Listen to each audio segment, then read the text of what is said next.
Saudamos todos os irmãos e amigos do portal Escola Bíblica Dominical, com a paz do Senhor Jesus. 2014 já está se findando e desde então estamos desejando a todos um Feliz Natal e um Ano Novo abençoado.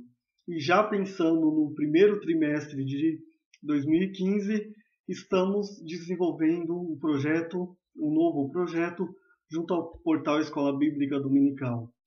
Atividade essa que já vem sendo solicitado pelos irmãos junto à administração do portal, que é comentários, subsídios, pré-aulas de outras faixas etárias.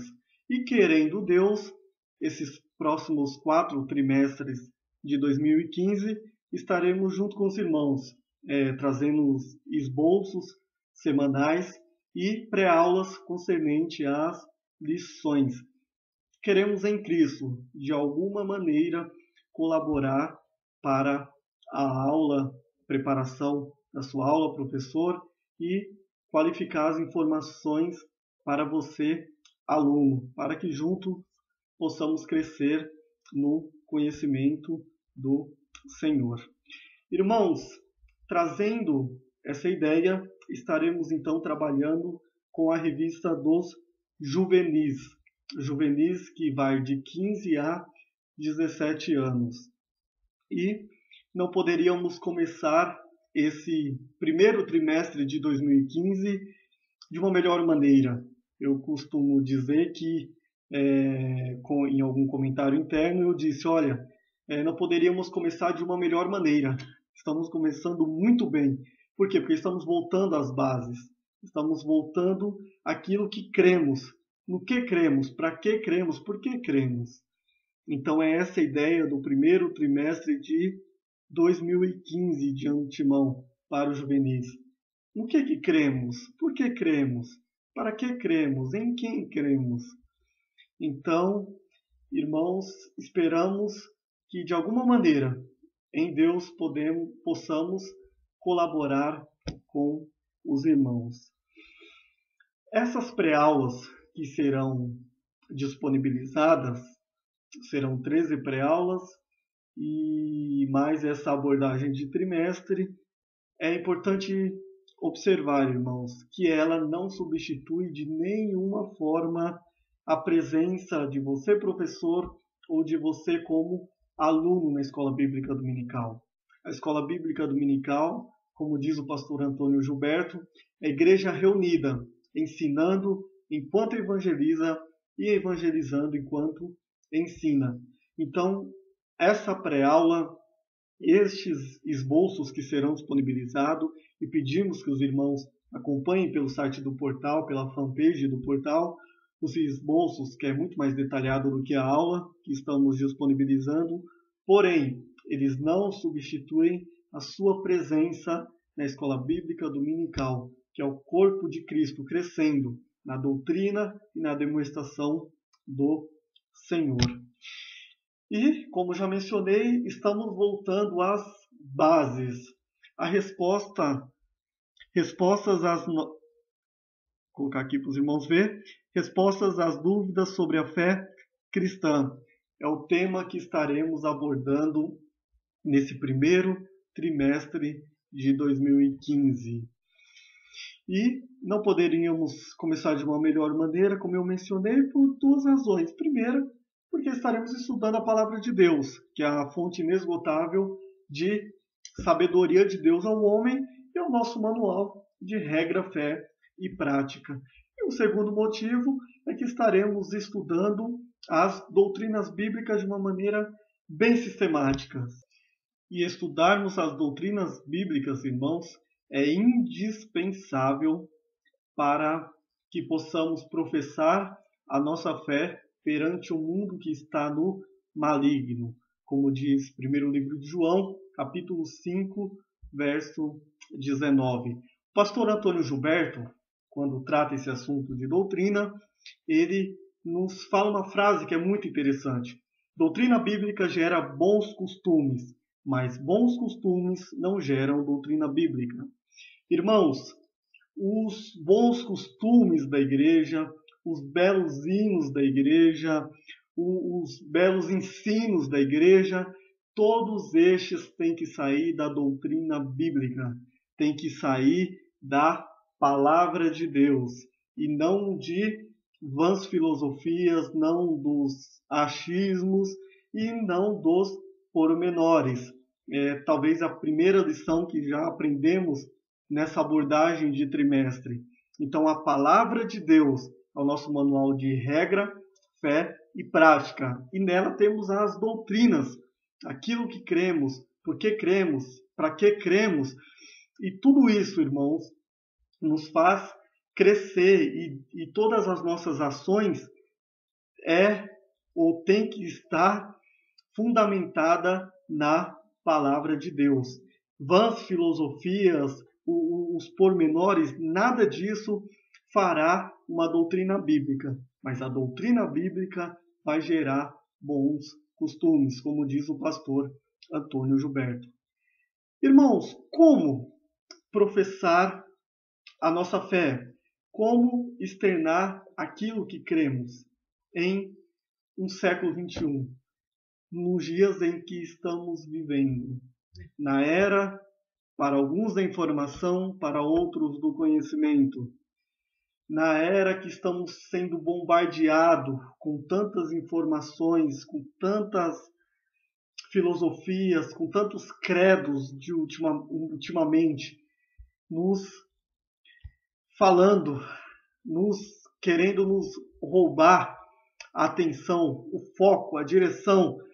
Como nos portar diariamente? Como nos portar? Em que crer? Talvez seria a pergunta. Algumas características estão marcando o nosso tempo, estão marcando os nossos dias, estão marcando o nosso século. Um estudo levantado no segundo semestre de 2014 apontou que existem 34 mil novas religiões.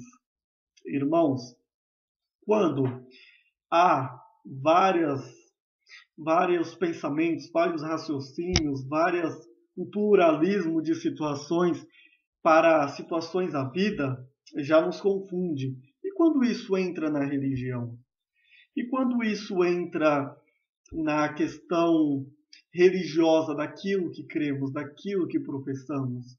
Então é natural que o juvenil, é natural que o jovem e até muitos dos adultos tenham dúvida sobre a sua fé cristã, principalmente nos dias em que vivemos. Como mencionei, 34 mil novas religiões. E a ideia de religião nada mais é do que ligar o homem a Deus, de alguma maneira.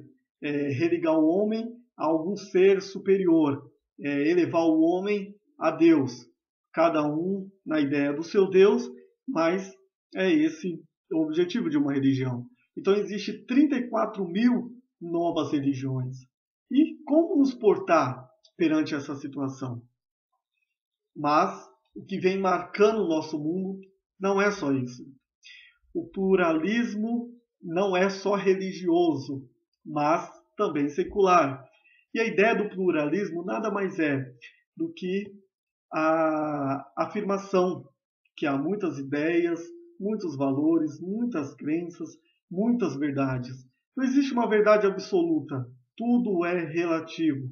Tudo é uma questão de interpretação e ponto de vista.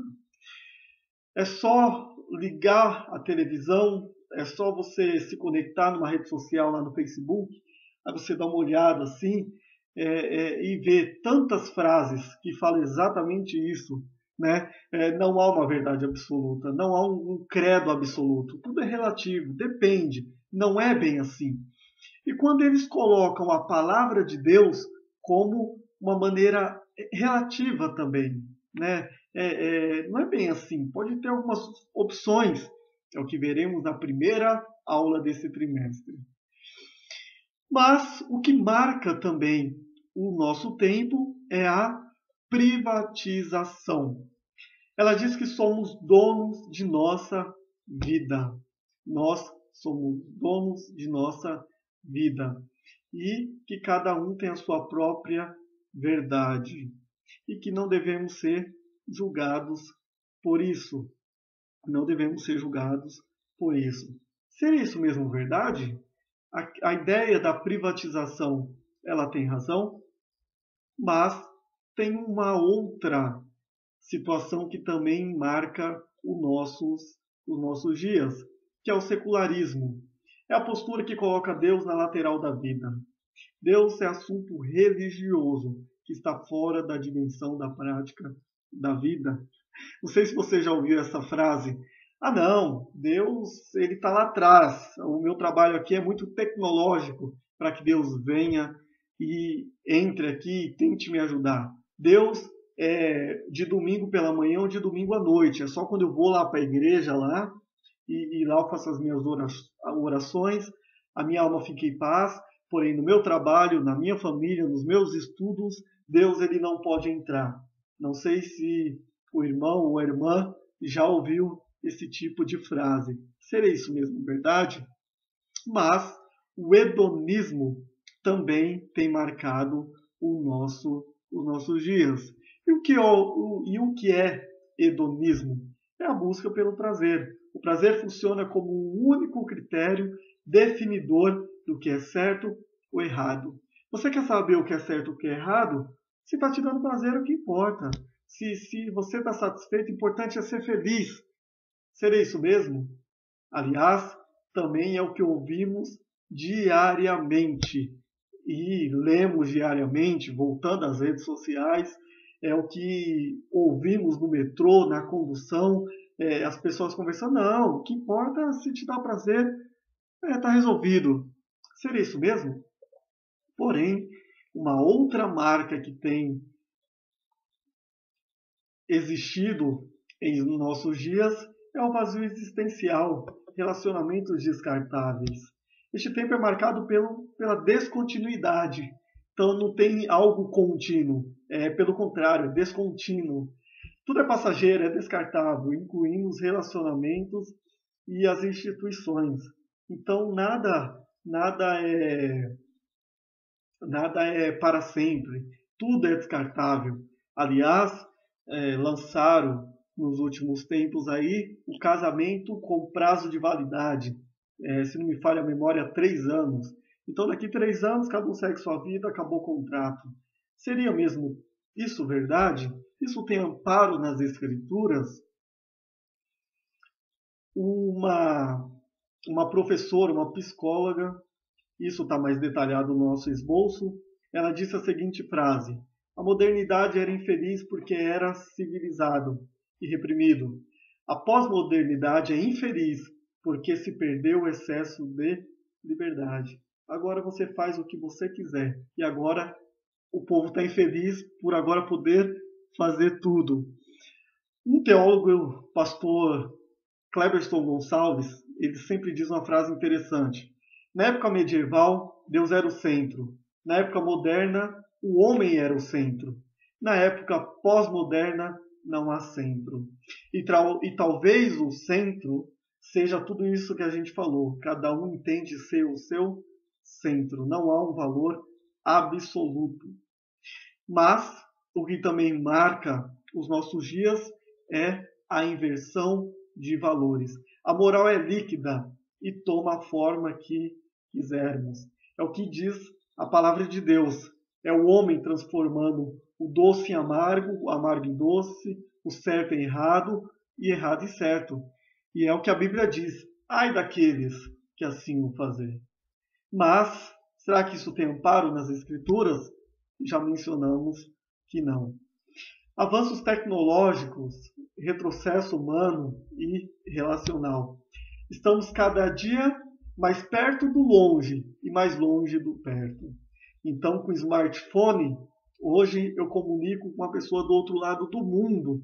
Eu estou sempre conectado com aqueles que estão longe de mim, mas aqueles que estão perto de mim, olha, eu estou longe, esse eu estou distante, destrói os relacionamentos, destrói de certa forma os relacionamentos com boas exceções,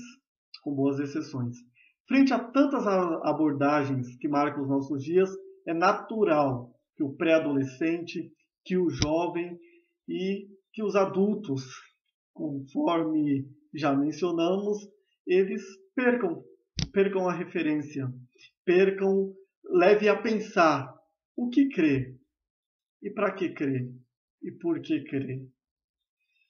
Frente a tudo isso que já vimos, talvez nós como cristãos jamais poderíamos esquecer que, como cristãos, somos de Deus e que todo mundo está no maligno, que nós somos diferentes e que todo mundo está no maligno. Primeiro livro de João, capítulo 5, verso 19. Não poderíamos esquecer isso de nenhuma maneira. Mas uma outra coisa que nós não poderíamos jamais esquecer é que o mundo odeia o cristão por ele ser luz. Se o mundo vos odeia, sabei que primeiro do que a vós me odiou a mim. Se vós fosseis do mundo, o mundo amaria o que era seu. Mas porque não sois do mundo, antes vos escolhi do mundo, por isso é que o mundo vos odeia. Evangelho de João, capítulo 15, verso 18 e 19. Nós somos odiados pelo mundo. Por quê? Porque nós vamos na contramão do mundo, na contramão do sistema do mundo que jaz no maligno. Então nós somos sal, nós somos a diferença. Como diz o pastor Caramuru, nós somos corpos estranhos no mundo. E ali quando entra uma farpa na nossa pele, alguma coisa, os anticorpos, eles tentam colocar para fora. E é exatamente essa a ideia do cristão do mundo. Nós somos corpos estranhos no mundo.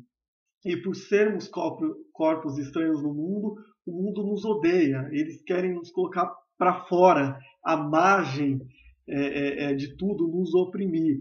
E realmente, a nossa morada, ela não é aqui. A nossa morada, ela é no céu. E jamais nós somos peregrinos no mundo. E não podemos jamais esquecer isso perante todo esse cenário secularizado que acabamos de ver. Mas, trazendo a ideia do que vamos tratar nesse trimestre, respostas às dúvidas sobre a fé cristã. Talvez o primeiro passo para compreendermos isso é definirmos a capa da revista, é definirmos o título da revista. O pastor Caramuru sempre menciona que o trimestre começa pela capa. E é essa a ideia, iniciarmos pelo título, pela capa do trimestre. As respostas às dúvidas sobre a fé cristã. Primeiramente, precisamos entender o que é fé. O que é fé? Aliás, a palavra fé, me entendam, no mercado da fé, hoje vem se deturbando um pouco a ideia. Então, a ideia da fé hoje, ela tem vários significados. A palavra fé hoje, ela vem perdendo um pouco o seu sentido. Ao invés, quando ligamos a televisão num canal religioso, quando ouvimos um programa de rádio numa estação religiosa, ou abrirmos algum livro e tal, tudo aborda a fé. Algum livro secularizado de autoajuda, tudo aborda a fé. Fé disso, fé para aquilo, fé para aquilo outro. E é tão interessante que a palavra fé, ela virou até logotipo, né? No cenário brasileiro, ela virou até logotipo, que vai em relógio, que é estampado em camiseta, que, pasme os senhores, até tênis está escrito lá, fé, né? O escudo da fé. Seria isso fé? Seria isso mesmo fé? Seria isso a definição de fé cristã? Ou melhor, quando eu, ao adquirir um desses aparatos aí, eu estou protegido, porque eu estou usando uma camiseta da fé, que tem um símbolo de um escudo, ou seja, isso me protege como fé, ou eu vou crer mais, ou vou crer menos por causa disso? Seria isso? O que é fé?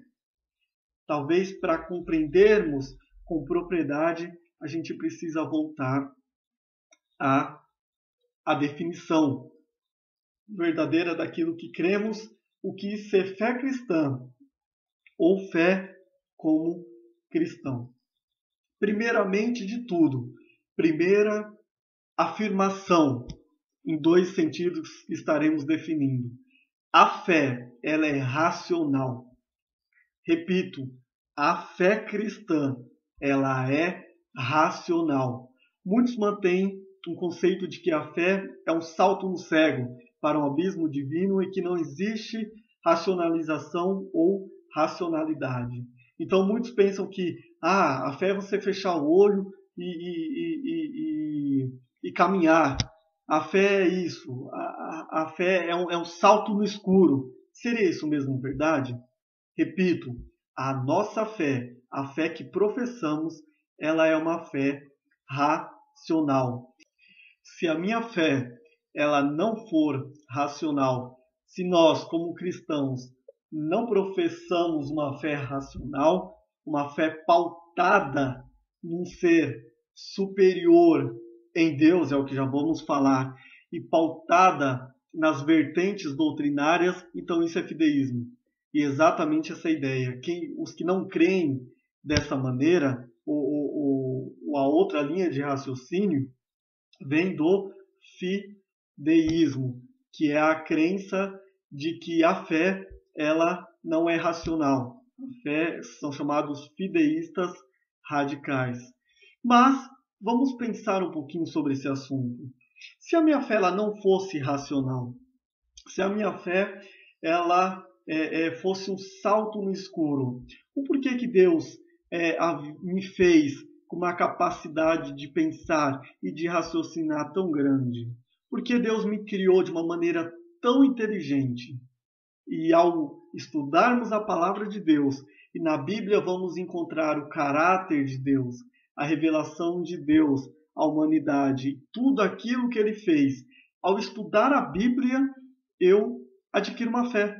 Eu adquiro uma fé, mas não é uma fé do nada, não é uma fé do além, não. É uma fé naquilo que eu estou ouvindo, naquilo que eu estou lendo, naquilo que eu estou estudando. Romanos 10:17 diz: a fé vem pelo ouvir, e ouvir o quê? A palavra de Deus. Então a palavra de Deus, ela vai gerar no meu coração a fé.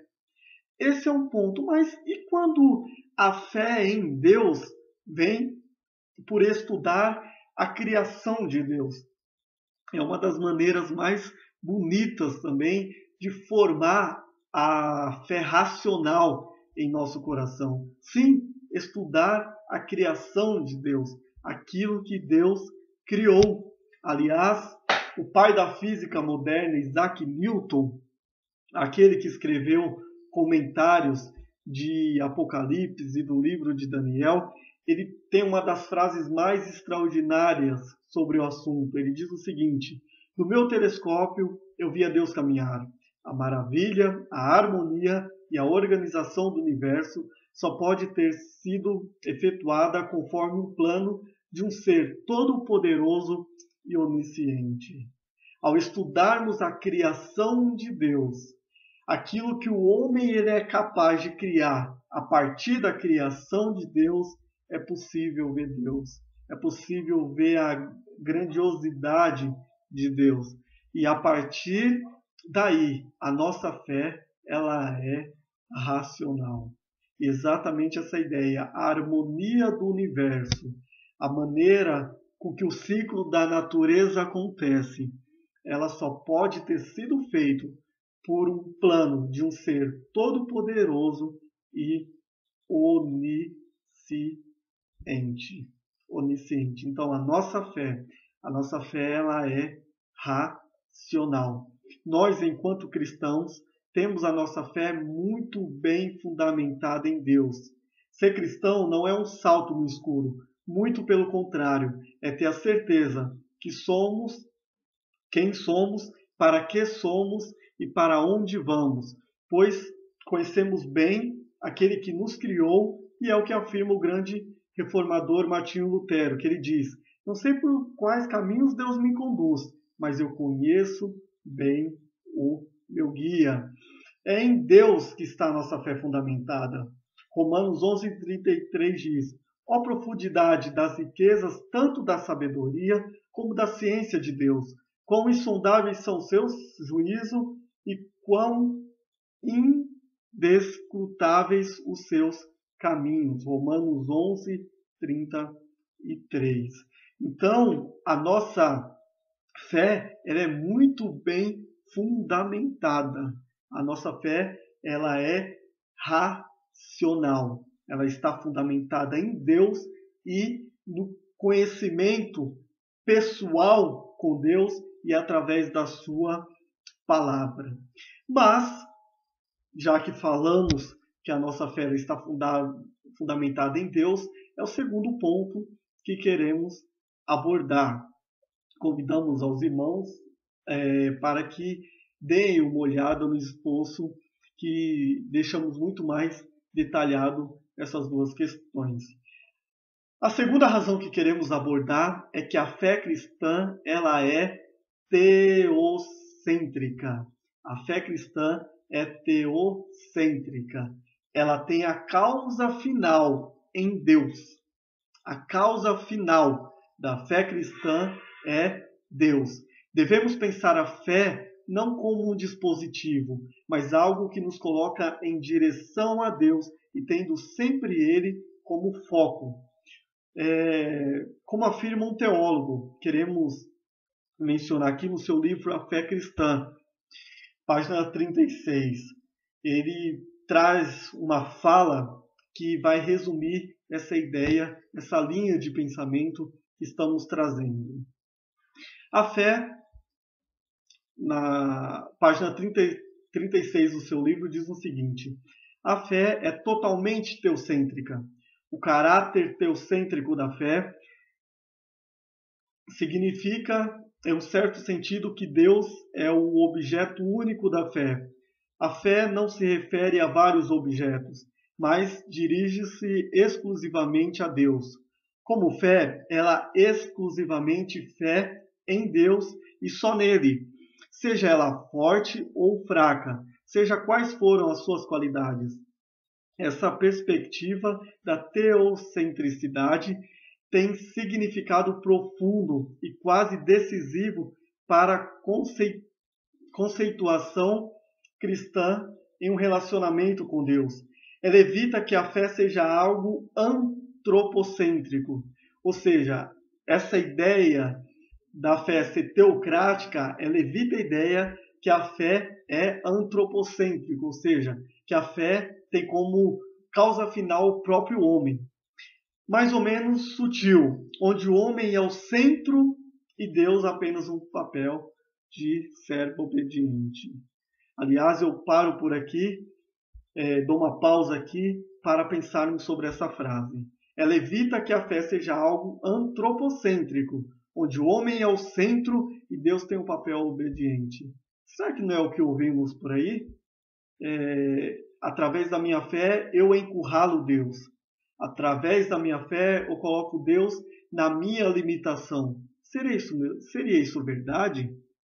É isso que é a razão da fé teocrática? Ou seja, uma vez que eu tenho essa linha de raciocínio, eu inverto a ordem da criação. É como se eu tivesse criado Deus e não Deus me criado.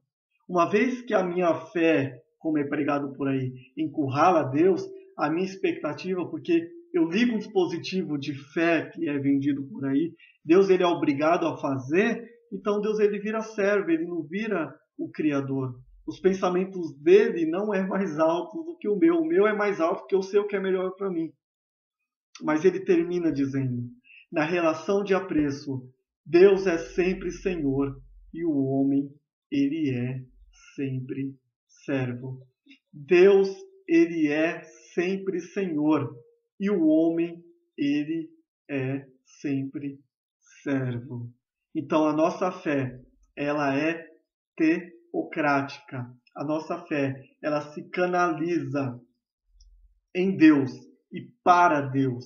A nossa fé, ela vê o invisível, toca o inimaginável e alcança o impossível, desde que seja teocêntrica. Ela nos coloca Deus como foco e centro, porque o objeto final da fé é Deus. Qualquer outro fim onde a fé se canalize é idolatria. E isso eu quero que fique bem claro para você, irmão, para você, irmã, para você, professor, para você, aluno, que está acompanhando essa pré-aula. Qualquer outro objetivo que a fé se canalizar, que não seja a causa final Deus, ela é idolatria. É uma idolatria. A causa final é Deus. Eu não posso pegar o objeto e depositar nele a minha fé e para que, através da fé que eu depositei no objeto, ele possa tocar Deus. Não. O véu do templo, quando se rasga de alto a baixo, hoje eu posso entrar no Santo dos Santos. Eu tenho comunhão direta com Deus e para Deus. Quando eu dobro os meus joelhos e falo com Deus, eu não preciso de amuleto nenhum. A minha fé é canalizada nele e para ele.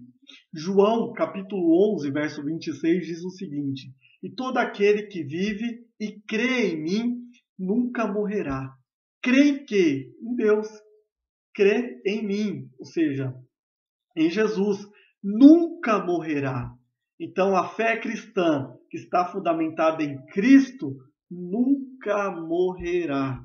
Nunca morrerá. Agora, quando essa fé está canalizada em alguma coisa, ou firmada em alguma outro ser, ou em alguma outro aparato que não seja Deus, sim, essa morrerá. Essa não irá adiante. Idolatria não é apenas eu pegar um santinho e ali ficar adorando. Não. Idolatria é quando eu destrono Deus do meu coração e o substituo com qualquer outra coisa. E quando eu canalizo aquilo que eu acredito nele em qualquer outra coisa que não seja a causa raiz, Deus. Hebreus capítulo 12, verso 2, que diz: olhando para Jesus, o autor e consumador da fé, o qual pelo gozo que lhe estava proposto, suportou a cruz, desprezando a afronta, e assentou-se à destra de Deus, e assentou-se à destra do trono de Deus. O autor e consumador da nossa fé é Jesus, e que possamos olhar para ele como causa final da nossa fé. A Bíblia nos mostrará a fé como um escudo. Escudo este que protege um soldado romano, conforme é descrito lá em Efésios capítulo 6, dos versos 10 ao 20, onde Paulo está descrevendo ali a armadura que o cristão deve portar, e ele vai descrever o escudo da fé.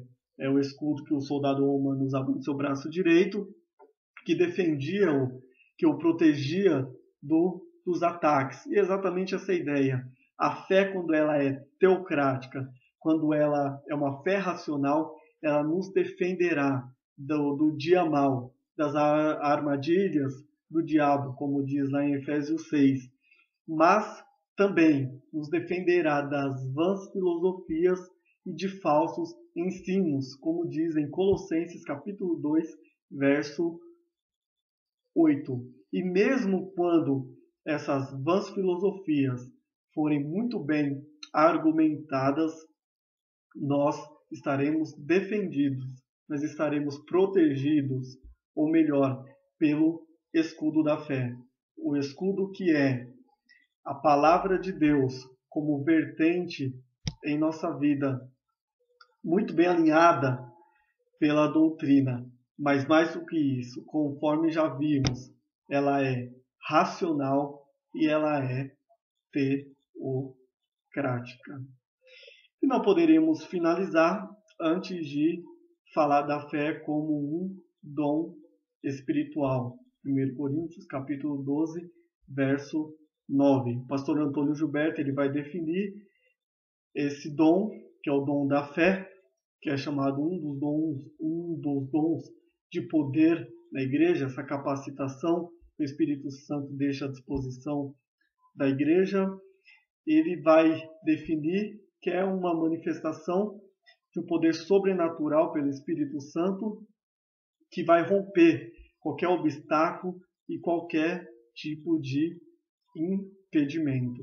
Então é uma capacitação sobrenatural de Deus, que Deus dá ao homem para o homem ter fé a realizar o que ele jamais faria por si mesmo. Irmãos, então estamos concluindo, agradecendo a Deus por esse tema tão maravilhoso que estaremos estudando ao longo desse trimestre. Esperamos de alguma maneira colaborar para você, aluno, para você, professor, e que juntos possamos crescer um pouco mais na doutrina e na demonstração do Senhor e que possamos seguir o que está lá em 1 Pedro capítulo 3, verso 15. Antes santificai ao Senhor, Deus dos vossos corações. Estais sempre preparados para responder com mansidão e temor a qualquer um que vos pedir a razão da esperança que é em vós. Então, esperamos que ao longo desse trimestre e ao final dele, possamos estar firmes e convictos e prontos a responder com temor à esperança que há em nós, a razão da nossa fé, que como vimos hoje, ela é racional e ela é teocrática. Que Deus nos abençoe. Amém.